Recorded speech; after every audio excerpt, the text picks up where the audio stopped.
If you've not 100% decided on your Game Week 10 captain, then you've come to the right place. I'm going to share my data analysis with you, and most importantly conclude the video with the best captain this week based on the stats you're about to see. This week the shortlist consists of 4 players. First of all, you've got Kevin De Bruyne, and I wanted to target a Man City player in that home fixture against Burnley. I put him in there over Sterling because he's more reliable. You've also got Aguero and Jesus returning, but I don't think they'll get 90 minutes, so I wouldn't captain either of those players. We all know Burnley are quite hard to break down of recent years. I know that they've not been as good at the back this season, but they have only played 8 games and they just got a clean sheet in the last match, so that is something that might put us off the City match a little bit. But looking back at City's last 10 matches against Burnley in all competitions, they've scored 33 goals. That's an average of 3.3 goals per match. In that period of time, they played 6 home matches at the Etihad and scored 24 goals, which is an average of 4 goals per match. Don't forget they are home in this match as well. Plus, they have beaten the Clarets 5-0 in all 3 of their last home matches. So I wouldn't let Burnley put you off too much.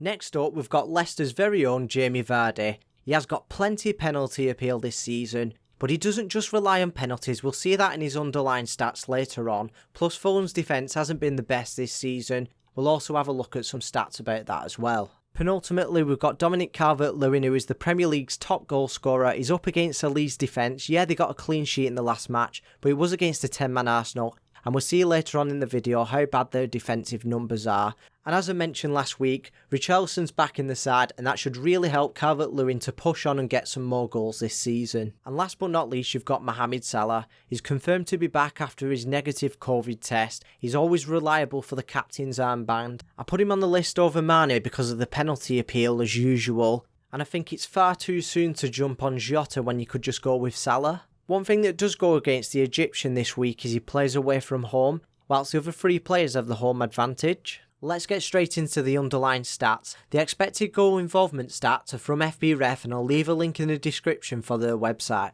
Just in case you don't know what NP stands for, next to the expected goals it means non-penalty. I will discuss the penalties later on in the video though. We really do have a good list of players on our hands this week. De Bruyne's expected goal involvement is decent all round, but is the lowest on the list. Vardy and Salah is around about the same, and Calvert-Lewin has the highest expected goal involvement overall due to his non-penalty expected goals being so high, which is a good job because he's not creative at all, and the other 3 players do have that element to the game, especially De Bruyne. One thing that does go against De Bruyne though is that you get more points for a goal than an assist, and that makes him slightly less appealing, especially that the other 3 players are averaging around about a goal a game. He is averaging almost 1 assist every other game, if that's any form of consolation. Before I move on to the next bit, I'm just going to touch up on the penalties. Leicester have had 8 penalties this season, which is double more than any other team in the league, and they scored 7 of them, which is really good for Jamie Vardy.